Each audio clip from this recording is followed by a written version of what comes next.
राजस्थान की 7 विधानसभा सीटों पर होने वाले उपचुनाव को लेकर कांग्रेस, बीजेपी और बाप पार्टी ने टिकट जारी कर दी हैं। लेकिन इसके बाद मचा सियासी बवाल थमने का नाम नहीं ले रहा। कांग्रेस ने भी अपनी 7 सीटों पर उम्मीदवारों की घोषणा कर दी है। लेकिन इसी बीच देवली उनियारा विधानसभा सीट पर अलग ही समीकरण बन रहे थे।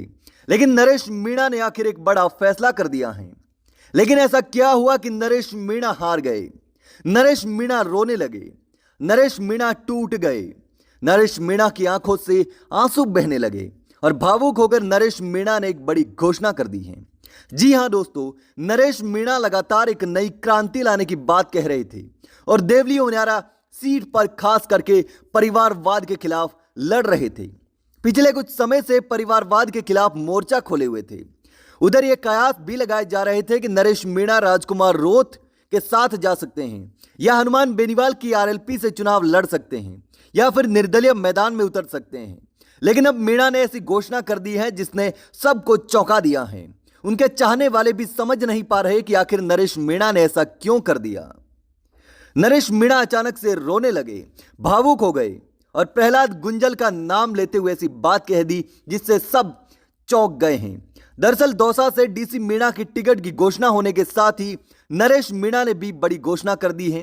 कांग्रेस नेता प्रहलाद गुंजल का नाम लेते हुए कहा कि मैं अब हाड़ौती में ही काम करूंगा। अब चुनाव लड़ने के लिए मेरे पक्ष में माहौल नहीं है, वो माहौल ठीक नहीं है चुनाव लड़ने के लिए, इसलिए मैं चुनाव नहीं लड़ूंगा और हाड़ौती में ही काम करूंगा। और यह बात कहते हुए नरेश मीणा की आंखों से आंसू बहने लगे। दरअसल पार्टी पर दबाव बनाने के लिए नरेश मीणा टोंक के अलीगढ़ में धरना देकर बैठ गए थे। उन्होंने कहा था कि जब तक टिकट की घोषणा नहीं हो जाती वो यहीं जमे रहेंगे। हालांकि देर रात तक जारी की गई सूची में नरेश मीणा का नाम नहीं था। इसके बाद उन्होंने कहा कि उन्हें टिकट मिलने की उम्मीद थी लेकिन वो पूरी नहीं हुई।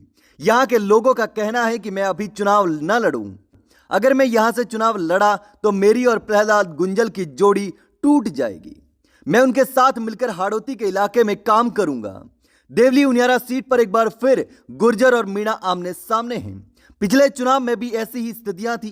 तब कांग्रेस से हरीश मीणा और भारतीय जनता पार्टी की तरफ से विजय बैंसला उम्मीदवार थे। यहां कांग्रेस की जीत हुई थी। लेकिन इस बार कांग्रेस ने डीसी मीणा को मैदान में उतारा है और भाजपा ने राजेंद्र गुर्जर को टिकट दिया है। लेकिन दोस्तों, आपको क्या लगता है, आखिर नरेश मीणा ने अचानक से इतना बड़ा फैसला कैसे ले लिया?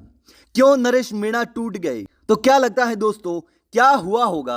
क्यों आखिर नरेश मीणा ने अचानक से इतना बड़ा फैसला ले लिया? सुनिए नरेश मीणा ने भी क्या कहा है।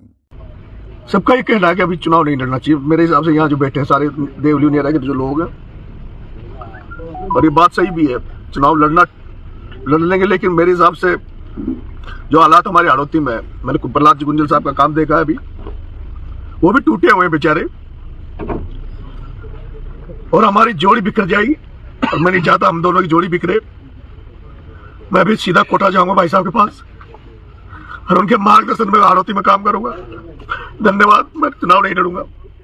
तो दोस्तों, आपको क्या लगता है, ये वीडियो देखने के बाद आपके दिमाग में क्या आता है? नरेश मीणा ने इतना बड़ा फैसला क्यों लिया? मुझे कमेंट करके जरूर बताना।